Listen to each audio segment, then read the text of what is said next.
Artinya besaran per satuan pendidikan juga, misalkan begini.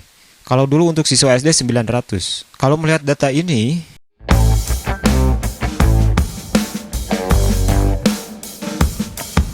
Assalamualaikum warahmatullahi wabarakatuh. Selamat sore para pengelola BOS dimanapun Anda berada. Halo, apa kabar di kesempatan sore hari ini? Mudah-mudahan semuanya dalam keadaan sehat dan juga tidak kurang satu apapun. Selalu gunakan masker, menjaga jarak, dan rajin mencuci tangan di air yang mengalir.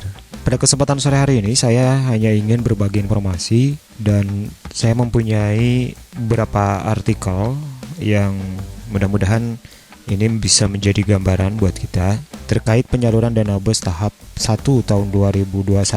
Sebelumnya jangan lupa like, share, dan subscribe channel ini agar terus berkembang. Aktifkan notifikasinya agar Anda tidak ketinggalan informasi berikutnya. Hari ini saya mempunyai dokumen arah kebijakan dana DAK non-fisik tahun 2021 dari Kementerian Keuangan. Yang di dalamnya di sini terkait biaya bidang pendidikan, terutama bantuan operasional sekolah. Mari kita simak bersama video berikut ini. Nah, ini, di halaman yang ke-18, ini ada kebijakan umum DAK non-fisik. Ini perlu diketahui ya. Bagian dari dana transfer khusus yang dialokasikan dalam APBN kepada daerah dengan tujuan untuk membantu mendanai kegiatan khusus yang bersifat operasional agar dapat meningkatkan kuantitas dan kualitas pelayanan publik yang merupakan urusan daerah sesuai kebutuhan dan prioritas daerah, serta selaras dengan prioritas nasional. Ini kebijakan pembukaannya. Kemudian prinsipnya, ini prinsip dari kebijakan umum DAK non-fisik ini adalah membantu dan melengkapi kekurangan pendanaan kegiatan operasional dalam rangka pelaksanaan pelayanan dasar publik berdasarkan standar pelayanan minimal yang selaras dengan program prioritas nasional dan menjadi kewenangan urusan pemerintah daerah. Kemudian di sini Bapak dan Ibu bisa lihat dan bisa baca. Kemudian juga di sini ada kriteria DAK non-fisik ya.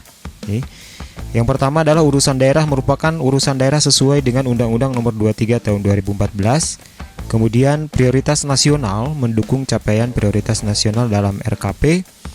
Kemudian adanya amanat dalam regulasi mengenai pengalokasian dana tersebut. Contoh, Undang-Undang Pendidikan untuk bantuan operasional sekolah serta Undang-Undang Adminduk untuk DAK Adminduk. Di sini bisa kita lihat ada anggaran untuk pendidikan. Mari kita simak bersama-sama di sini. Ini perencanaan dan pengalokasian dana DAK non-fisik ya. Ini berdasarkan Peraturan Menteri Keuangan Nomor 48 Tahun 2019 dan PMK Nomor 9 Tahun 2020. Nah, di sini ini ada alur perjalanannya begitu ya. Di sini ada indikasi kebutuhan dana. Ini paling telat akhir Januari. Di dalamnya ada arah kebijakan, besar pagu per jenis dana, jumlah sasaran, dan satuan biaya. Kemudian DAK non-fisik ini penentuan kebijakan pembangunan antara Bappenas, Kemenkeu, DJPK, dan DJA. Ini kemudian juga di sininya ada pagu indikatif, kemudian dan sebagainya. Lalu kita lihat berapa sebetulnya anggaran DAK non-fisik untuk bidang pendidikan. Ini ada kebijakan dana alokasi khusus non-fisik tahun 2021. Perlu kita ketahui bersama bahwa BOS itu adalah dana DAK non-fisik termasuknya. Besarannya jika kita melihat tahun-tahun sebelumnya memang ini tidak terlalu berubah begitu saja ya. Nah, di sini ada DAK non-fisik. Kita bisa lihat di sini di poin A yang ini. Di poin A, bantuan operasional untuk sekolah. Ini pagu anggaran tahun 2020. Kita lihat bersama-sama. Apakah ada kenaikan atau memang masih tetap sama? Di sini kita lihat ada 53,459. Ini pagu anggaran 2020 ya. Sementara di tahun 2021 ini angkanya relatif sama. Artinya jika kita melihat data ini, tahun 2021 itu tidak akan jauh beda dengan tahun 2020. Karena di sini kita lihat ini bantuan operasional sekolah saja ya ini.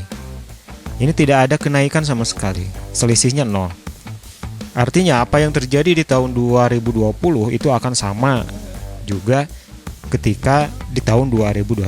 Artinya besaran per satuan pendidikan juga, misalkan begini, kalau dulu untuk siswa SD 900. Kalau melihat data ini, saya rasa mungkin saja begitu ya. Tapi ini saya menebak-nebak aja. Mungkin saja ini tidak akan ada kenaikan.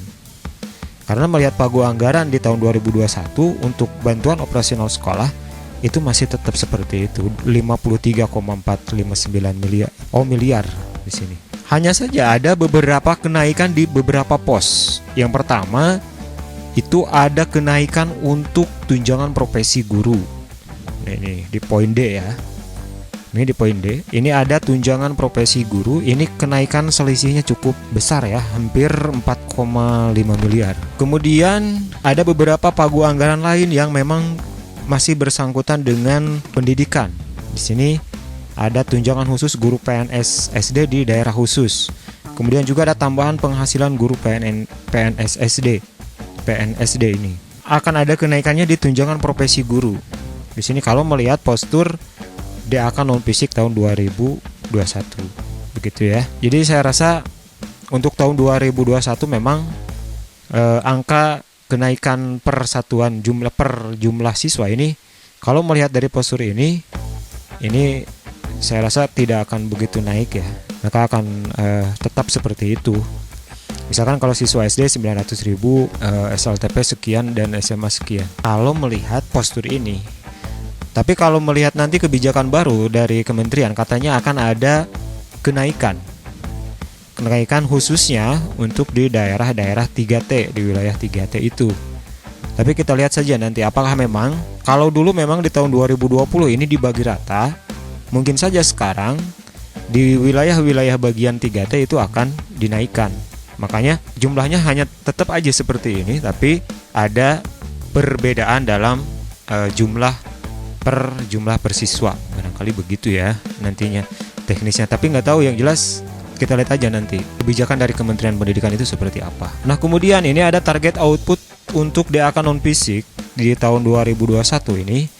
Untuk BOS reguler saja ini untuk BOS reguler itu ada sekitar 216.662 sekolah nih. Kemudian juga BOS afirmasi sekitar 29.615 sekolah dan BOS kinerja sekitar 8.900. Masih banyak lagi nih ya, ada TPG, kemudian juga ada bantuan-bantuan operasional lain yang memang masuk dalam target DAK non fisik tahun 2021 dari Kementerian Keuangan. Nah kemudian bagaimana cara penyalurannya untuk tahun 2021? Jika kita melihat ini dasar hukum masih dari peraturan Menteri Keuangan ya. Ini bisa kita lihat, penyaluran dana DAK non fisik dilakukan secara triwulan untuk dana tunjangan guru dan tahapan untuk jenis DAK non fisik lainnya. Nah, ini kita bisa lihat berdasarkan penyampaian laporan periode sebelumnya. Artinya, proses penyalurannya itu tidak akan ada perubahan. Misalkan kalau BOS itu per tahap begitu ya. Sekitar tahap 1 Januari, Februari, Maret, April, kemudian juga tahap 2 Mei, Juni, Juli, Agustus dan sebagainya. Ini kalau melihat dari penyaluran DAK non fisik ini. Kemudian penyaluran DAK non fisik selain dana tunjangan guru dan BOS dilakukan dengan memperhitungkan sisa dana yang terdapat di RKUD sampai dengan akhir tahun sebelumnya. Ini kita bisa lihat, Bapak dan Ibu bisa lihat sendiri di sini. Bapak Ibu bisa lihat sendiri di sini. Ada BOS reguler ini 3 tahap dan sifatnya paling cepat. Ini sekitar paling cepat Januari, paling terlambat paling Februari begitu ya. Ini kemudian juga paling penyalurannya di bulan keempat ini untuk tahap 2 dan barangkali biasanya cairnya itu di bulan kelima ya, begitu sampai ke tahap ketiga di sini bisa kita lihat ya.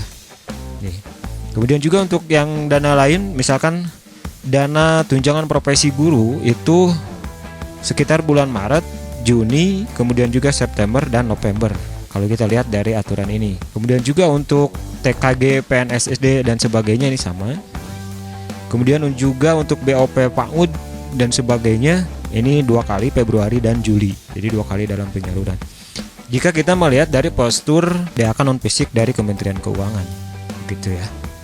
Nah itu untuk kabar terbaru dari Kementerian Keuangan, kalau kita melihat dari postur DAK non fisik dari Kementerian Keuangan tentang bantuan operasional sekolah. Nah, kalau bos kinerja dan bos afirmasi ini 1 kali sekaligus paling cepat. Harusnya penyalurannya ini harusnya bulan April begitu ya, kalau melihat postur ini. Tapi pada tahun 2020 saja kita memang cairnya antara bulan Oktober dan November. Kalau melihat dari postur ini mudah-mudahan di bulan April begitu ya. Itu untuk postur DAK non fisik untuk bidang pendidikan. Selain itu, Bapak dan Ibu, saya hanya ingin memberikan informasi terkait kapan sebetulnya penyaluran dana BOS reguler untuk tahun 2021. Kita lihat di boskemendikbud.go.id, di sini jelas. Kalau yang ini, yang atas, ini yang kemarin sudah saya informasikan. Kemudian juga yang ini di sini.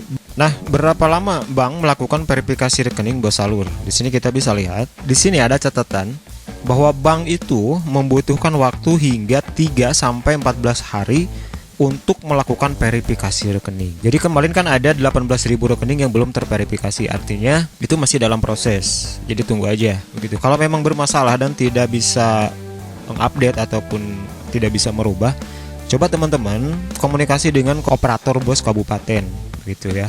Apa yang harus dilakukan, kemudian juga bagaimana caranya agar tidak ketinggalan dengan sekolah-sekolah yang lain.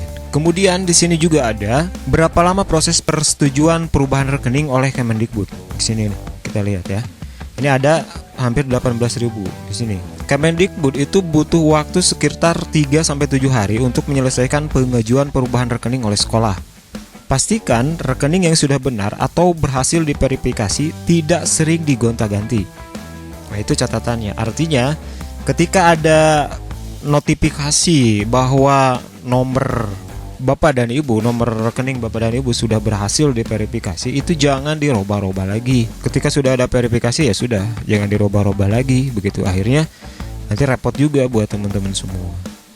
Nah, itu teman-teman, Bapak dan Ibu, para pengelola BOS dimanapun Anda berada, kita ini menebak-nebak saja. Kita menebak-nebak dan memberikan gambaran terkait penyaluran DAK non fisik khusus bidang pendidikan, yaitu bantuan operasional sekolah. Mudah-mudahan apa yang saya sampaikan ini bisa menjadi referensi, dan ini bukan sebuah hal yang menjadi kepastian, bukan, tapi ini menjadi referensi saja, dan ini menjadi bahan diskusi buat kita semua. Selamat sore, sekian, terima kasih. Jangan lupa like, share, dan subscribe.